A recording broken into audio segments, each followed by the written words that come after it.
오늘 말씀을 가지고 오롯이 자기 길을 간 사람이라는 제목으로 함께 은혜를 나누기로 합니다. 저는 목사로 살아오면서 나름 후회는 없습니다.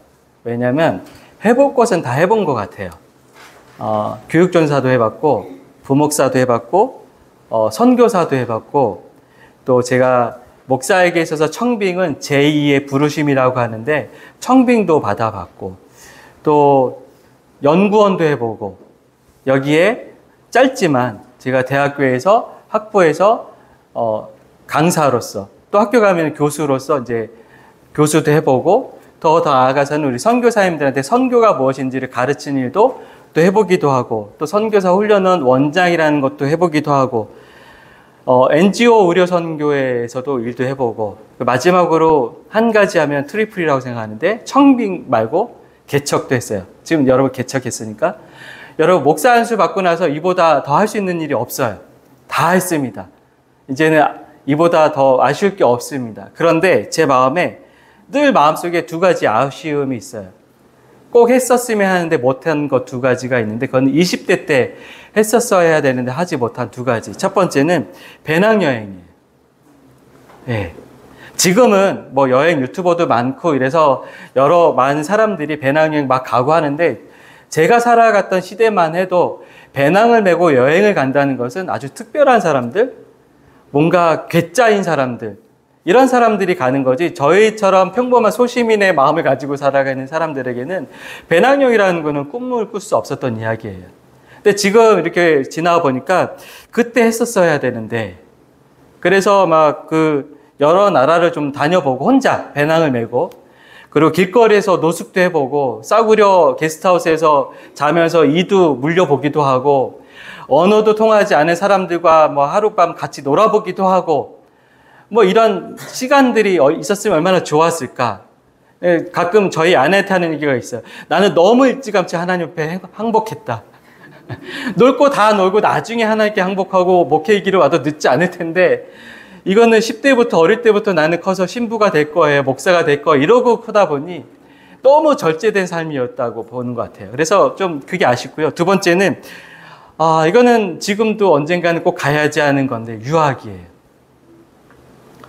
초중고 12년 동안 한국에서 교육을 받았으면 됐지 않았을까. 이제는 다른 나라와 다른 문화와 아주 낯선 곳에서 정말 내가 이제까지 배워왔던 거는 전혀 다른 선생님한테 공부를 해보는 것, 그게 너무 중요하지 않을까. 한국에서 또 대학을 간다는 게 얼마나 지루한 일인가, 이런 생각을 가끔씩 했거든요.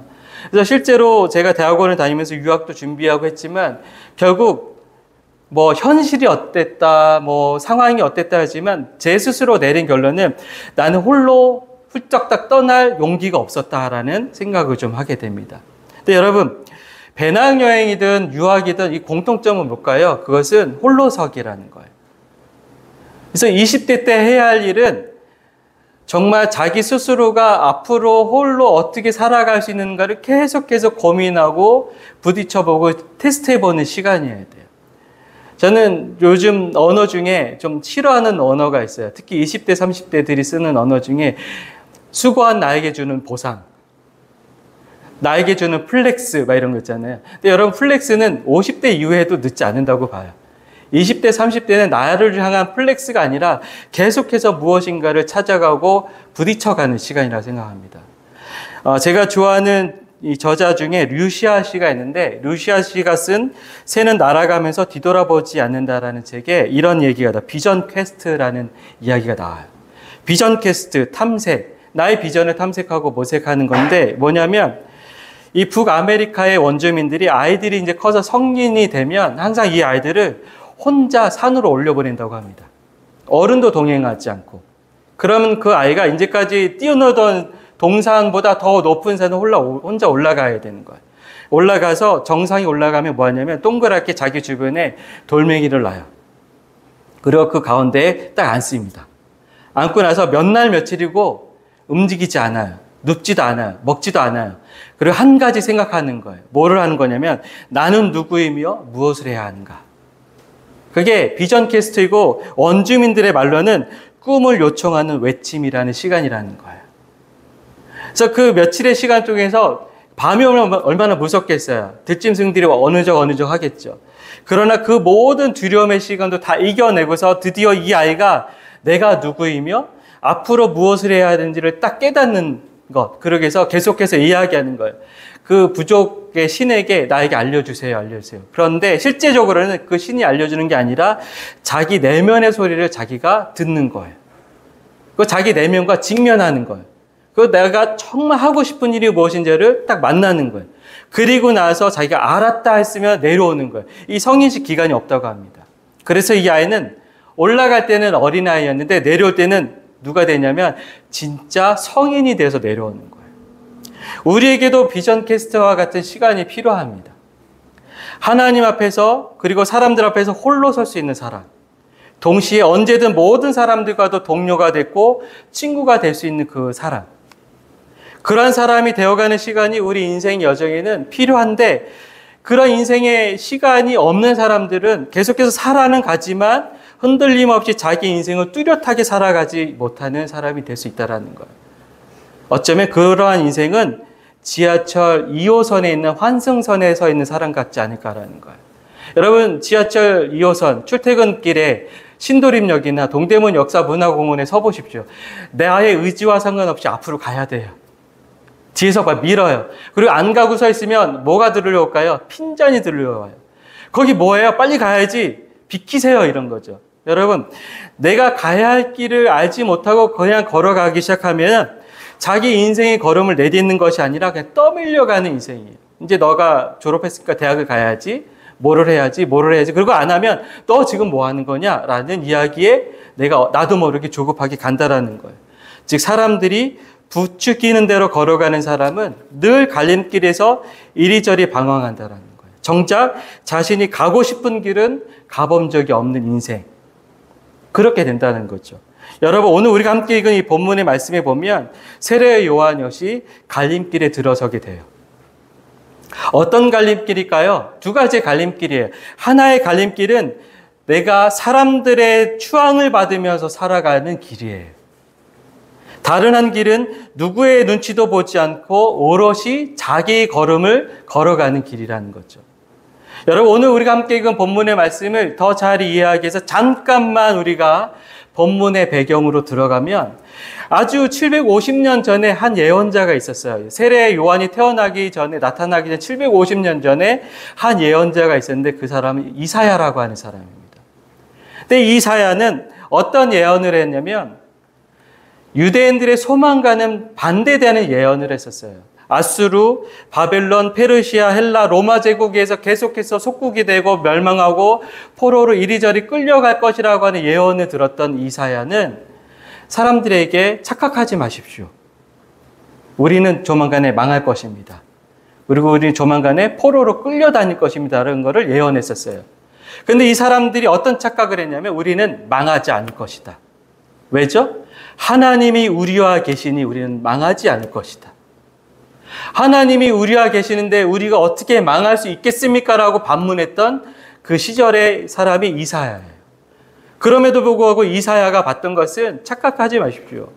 여러분의 삶이 하나님의 백성답게 살아가지 않음에도 불구하고 하나님이 우리와 함께 있다고 말하는 것이야말로 큰 착각입니다. 라고 얘기하는 거예요. 근데 더욱이 이 당시에 세상이 어지러울 때면 어김없이 등장한 한 무리가 있죠. 바로 종교 사기꾼들, 거짓 예언자들. 그들은 사람들이 좋아하는 말을 해줬어요. 맞습니다. 우리는 절대로 망하지 않을 것입니다. 우리는 하나님께 제사를 드리는 민족이고 하나님이 우리와 함께 한다고 약속하셨습니다. 그러니 우리가 절대로 망할 일이 없습니다. 그러니 사람들이 이 이사야를 좋아했을까요? 거짓 예언자를 좋아했을까요? 거짓 예언자를 좋아했어요. 그럼에도 불구하고 이사야는 자기 이름이 여호와는 구원이시다라고 함에도 불구하고 참된 말을 할 수밖에 없었어요. 여러분, 거짓 예언자와 참된 예언자의 특징은 아주 간단합니다. 거짓 예언자는 하나님으로부터 어떤 메시지를 들어본 적이 없는 사람이에요.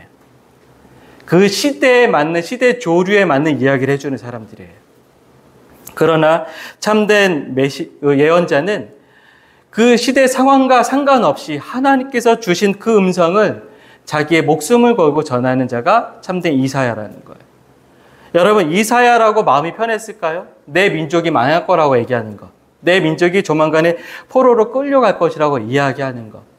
그런 눈물의 이야기를 한 속에서도 하나님께서 한 가지 메시지를 또 주셨어요. 그것은 뭐냐면 이사야가 이렇게 예언합니다. 너희는 위로하여라. 나의 백성을 위로하여라.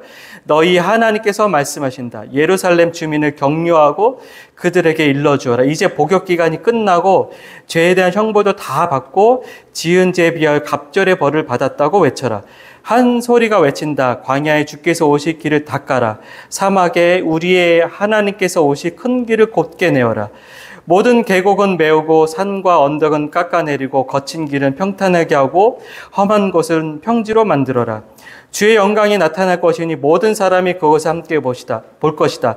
이것은 주께서 친히 약속하신 것이다. 무슨 말일까요? 우리가 비록 당장은 망하고 끌려가지만 그것이 끝이 아니라 하나님께서는 반드시 우리를 다시 회복시켜 주실 것이다. 그 회복시켜 주시기 위해서 하나님께서 다시 우리에게 오실 것이다 라는 이야기를 해요. 이것이 바로 이스라엘 백성이 지난 750년간 마음에 품었던 메시아에 대한 희망적 낙관론이었어요. 그 희망적 낙관론을 가지고 로마의 속국이라고 하는 현실을 맞이하면서 살아가고 있는 상황에서 바로 세례 요한이라는 사람이 딱 등장했어요. 그러니까 이 사람이 하는 것을 보니까 아무리 생각해봐도 혹시 저 사람이 바로 우리가 기다렸던 그가 아닐까? 마침내 750년 만에 마침내 그가 오신 건 아닐까? 즉 메시아가 오신 건 아닐까라고 하는 사람 이야기들이 수근수근 되기 시작했어요. 그래서 사람들이 바로 이 세례 요한에게 와서 이렇게 얘기하는 거예요. 당신이 혹시 그런 사람 아닙니까?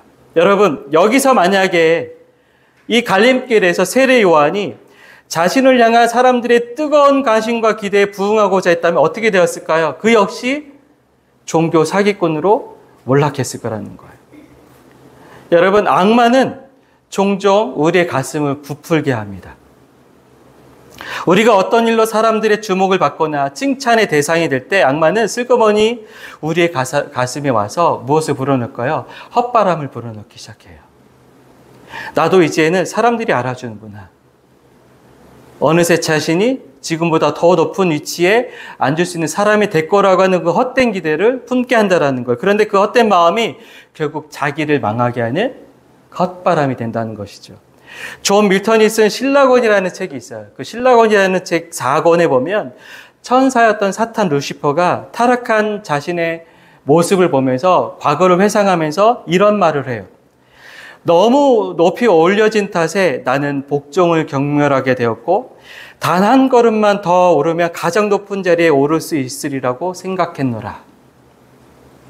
이게 바로 천사였던 루시퍼가 타락했던 자기를 회고하는 이야기예요. 너무 높이 올려진 탓에 나는 복종을 경멸하였고 단 한 걸음만 더 오르면 가장 높은 자리에 오를 수 있을 거라고 나는 생각했노라. 이게 바로 사탄이 우리에게 불어넣는 헛바람이라는 거예요. 천사 자신이 생각해 볼 때 나도 웬만큼 하나님처럼 할 수 있을 거라는 생각하는 거죠. 그리고 한 걸음만 더 가면 하나님과 나의 차이는 단지 한 걸음 차이라는 거예요. 타락해서 결국 악마가 되어버린 천사는 지금도 자신의 길을 따르라고 사람들에게 지금보다 너는 더 유명해질 수 있어. 사람들이 알아주는 사람이 될 수 있어. 그런 길을 가야 해 라고 우리에게 와서 속삭인다라는 것이죠. 세례 요한을 향한 사람들의 환호성, 기대감, 추앙하려고 하는 모습들 사이에서 바로 악마가 숨어 있다는 것입니다. 세례 요한도 어쩌면 그래, 나도 단 한 걸음만 더 오르면 가장 높은 자리에 오를 수 있어 라고 생각했다면 그는 어쩌면 맞다, 내가 바로 그이다 라고 하는 자기 기만과 자기 착각 속에서 망해가는 길을 갈 수 있었다는 것이죠. 그런데 감사한 건 세례 요한은 그 갈림길에서 자신이 가야 할 길을 오롯이 선택하고 갈 수 있었다는 거예요. 우리가 한번 생각해 볼까요? 세례 요한은 어떻게 자기의 길을 놓치지 않고 선택해서 갈 수 있었을까요? 그것은 자기가 어떤 사람인지를 알았다라는 거예요. 우리가 읽진 않았지만 누가복음 1장 80절에 보면 어떤 말씀이 나올까요? 아이가 자라며 심령이 강하여지고 이스라엘에게 나타나는 날까지 빈들에 있었다라는 이야기가 나와요. 저는 1장 80절의 구절을 보면서 이것이 어쩌면 세례 요한의 비전 캐스트의 시간이 아니었을까라는 거예요. 그 빈들에서 세례 요한이 무슨 생각을 했을까요? 1장 16절과 17절, 자기 아버지가 자기에게 들려준 천사의 말을 곰곰이 생각해 봤을 거예요. 1장 16절과 17절은 이렇게 나와요. 이스라엘 자손 가운데서 많은 사람을 그들의 주 하나님께 돌아오게 할 것이다. 그는 또한 엘리야의 심령과 능력을 가지고 주의 선구자로 먼저 와서 부모의 마음을 자녀에게 돌아오게 하고 거역하는 자들을 의인의 지혜 길로 돌아서게 하고 백성으로 하여금 주님을 맞이할 준비를 갖추게 할 것이다. 아버지 사가랴에게 천사가 들려준 이야기, 이 이야기를 사가랴는 세례 요한에게 또 들려줬을 거예요. 세례 요한은 이 이야기를 듣고 나서 빈들에 나아가서 내가 계속해서 어떤 사람이고 내가 무엇을 해야 하는가라는 것을 생각했다라는 것이죠. 그게 바로 세례 요한의 비전 퀘스트예요. 그 속에서 자기가 단지 어쩌면 나도 한 발자국만 더 가면 예수와 같은 사람이 될 거라고 하는 그 착각을 오래전에 벗은 거예요. 나의 역할은 예수님이 오시는 그 길을 예비하라는 자, 그게 바로 나의 역할. 그거보다 내가 더 나아가진 않을 것이다. 또 하나 18절과 20절에서 보면 사람들이 기쁘고 옳은 일이 무엇인지를 이야기해 줄 뿐만 아니라 악행한 자가 그가 비록 최고의 권력자라 해도 나는 조금의 두려움과 주저함도 없이 그에게 옳은 길이 무엇인가를 얘기해 주는 것. 그게 바로 나의 역할입니다. 라고 얘기했다라는 것이죠. 저는 이런 세례 요한의 모습을 보면서 바로 예수의 사람들이 가져야 될 모습이 아닐까라는 생각을 하게 되어집니다. 자신이 누구이며 무엇을 해야 하는지, 그리고 내가 그 길을 어떻게 가야 하는지를 우리가 알지 못한다면 우리는 계속해서 갈림길에서 이 길일까 저 길일까 방황한다라는 거예요. 여러분, 여기일까 저기일까 두리번거린다는 것은 어쩌면 자신 안에 뚜렷하게 내가 무엇을 해야 하는지를 아직도 모른다라는 거예요. 자기 길을 아는 사람은 자신이 가야 할 길을 거침없이 걸어갈 뿐이에요. 현실이 어떠하든 환경이 어떠하든 그것이 나에게 중요하지 않아요. 그것은 내가 돌파하고 뚫고 나갈 일들이에요. 그러나 내가 가야 할 길이 무엇인지를 분명하게 모르는 사람들은 가는 길마다 계속해서 나의 의지를 꺾어가기 시작하는 거예요. 세례 요한이 만약에 내가 누구이고 내가 무엇을 해야 되는지 모르는 사람이었다면 사람들이 추앙할 때 어쩌면 그 추앙에 나를 투신할 수도 있었다라는 것이죠. 종종 들리는 안타까운 소식이 있어요. 그 소식은 뭐냐면 그렇게 당당하고 영감 있게 설교하던 목회자가 어느 날 추문과 함께 사라지는 이야기. 그리고 남다른 열정과 열심을 가지고 십자가의 사랑을 현지인들에게 심어주었던 선교사가 한순간에 어떤 유혹에 넘어가서 더는 고개를 들지 못하는 상황이 되었다는 소식들. 여러분, 어쩌면 차라리 무명의 설교자였고 무명의 선교사였다면 더 좋았을 것 같아요. 근데 라이징 스타처럼 떠오르다가 물거품처럼 사라지는 사람들을 볼 때면 빈들의 시간이 얼마나 소중하고 중요한지를 다시금 새삼 깨닫게 되어야죠. 그래서 꼭 20대만이 비전 퀘스트가 필요한 게 아니라고 봅니다. 우리는 매 순간순간 하나님 앞에서 나는 누구이고 내가 무엇을 해야 하는 사람인가에 대한 내 삶의 비전 퀘스트의 시간을 갖는 것은 성인이 되어서도 어쩌면 내가 마지막 죽음의 문턱에 다다른 그 순간에서도 다시 한번 내가 이 죽음 앞에서 어떤 사람으로서 죽음을 맞이해야 되고 내가 어떤 사람으로서 이 죽음을 경험해야 되는가를 다시 한번 비전 캐스팅하는 것. 그것은 우리 삶에 굉장히 중요한 이야기라고 보아집니다. 여러분, 빈들 아무도 알아주지 않고 찾아주지 않고 내세울 곳 하나 없는 그 시간이 바로 빈들의 시간인데 그런 시간이 찾아온다면 여러분 그 시간을 즐기십시오. 그리고 그 속에서 여러분이 해야 될 것은 뭐냐면 내가 누구이고 무엇을 해야 되는지 분명하게 자각하는 것. 동시에 내가 환호 속에 숨어있던 악마의 미소에 흔들리지 않기를 바라는 것. 그것을 다시 한번 정립할 필요가 있다는 것이죠.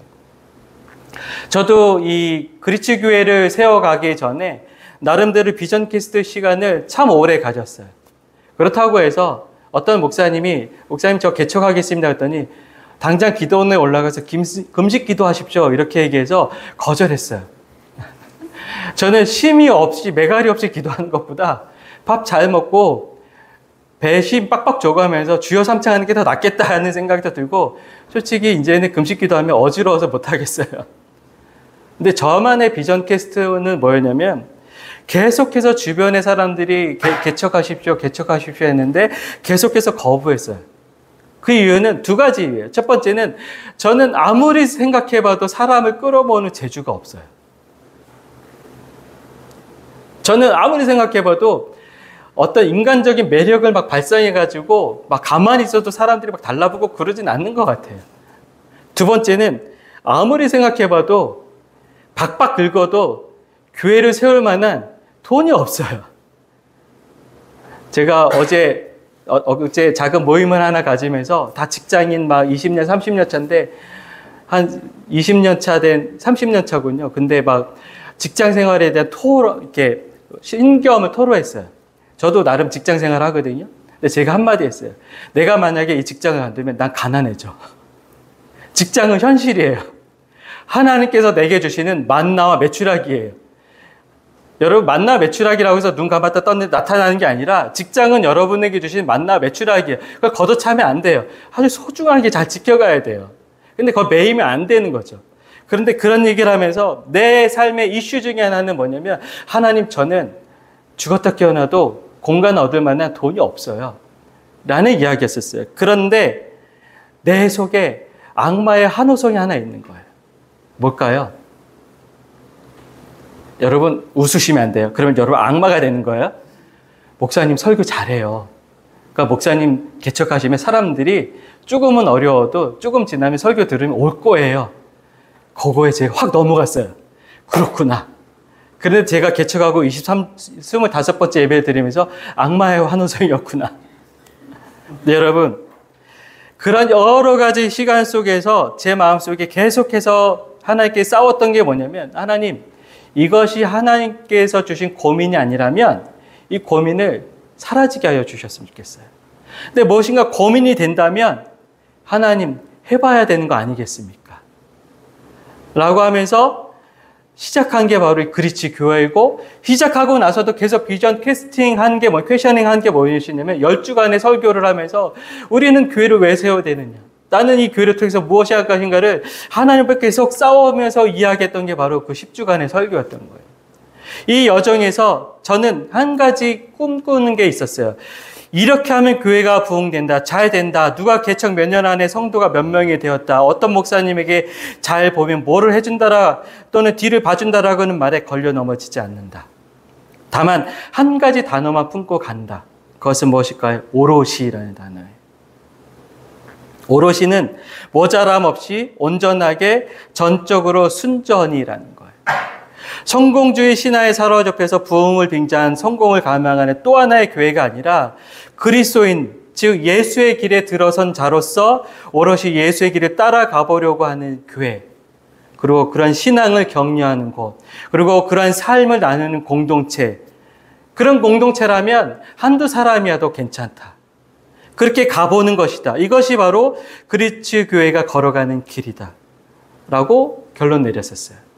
여러분, 여러분의 삶에 어떤 갈림길이 있으신지 묻고 싶습니다. 그리고 그 길에서 여러분이 정말 자신이 가야 할 길이 무엇인지를 한번 되짚어 봤으면 좋겠어요. 다만 그 길이 내가 뭔가 잘나지고 유명해지고 좋아지는 길이 아니라, 내가 샤이닝 되는 길이 아니라, 어떻게 하면 내가 가보고 싶은 길을 정말 가봤던 그 길인가, 동시에 주님께서도 기뻐할 만한 길이었던가 를 훗날 후회함이 없는 그런 길이었으면 좋겠다라는 것이죠. 세례 요한은 자신이 누구이며 무엇을 해야 하는 사람인지를 정확하게 인식하며 살아간 사람입니다. 그렇기에 환호성과 인기 속에 숨어있는 악마의 속삭임에도 마음이 온통 부푸지 않았고 갈림길에서 주저함 없이 자기 길을 걸어간 사람이 되었습니다. 누가 나를 공중에 띄운다 해서 자신이 무엇이라도 된 것 마냥 착각할 필요도 없고, 혹은 나를 한없이 깎아내리고 비운다고 해서 마음의 분노를 품거나 그 사람으로 인해서 내가 가던 길을 멈출 필요도 없습니다. 다만 예수와 함께 오롯이 나는 나의 길을 걸어간다라고 하는 그런 고백이 있는 삶, 그것이 바로 그리스도인의 모습입니다. 그러한 삶의 고백과 여정이 여러분의 있기를 빕니다. 기도하겠습니다. 하나님, 하나님은 우리에게 인생이라고 하는 길을 이미 선물로 주셨습니다. 그리고 그 인생이란 길을 어떻게 걸어가야 하는지도 우리에게 한 걸음 한 걸음 알려주시고 있습니다. 주님, 종종 갈림길 앞에서 우리가 내가 누구이며 무엇을 해야 하는지를 놓쳐서 결국 가지 마야 할 길을 또 되돌아가고 또 되돌아가는 우리의 삶을 경험하게 되어집니다. 그러나 감사한 건 그 길의 여정 속에서 주님은 의미가 있게 하시고 결국 올바른 길로 되돌아갈 수 있도록 우리를 이끌어 가심을 고백합니다. 그러나 하나님, 그 여정이 우리에게 방황하는 길이 아니라 내가 가야 할 길을 뚜렷하게 오롯이 걸어갈 수 있는 삶의 길이 되고 어떤 여정이 되게 하여 주시옵소서. 예수님의 이름으로 기도합니다. 아멘.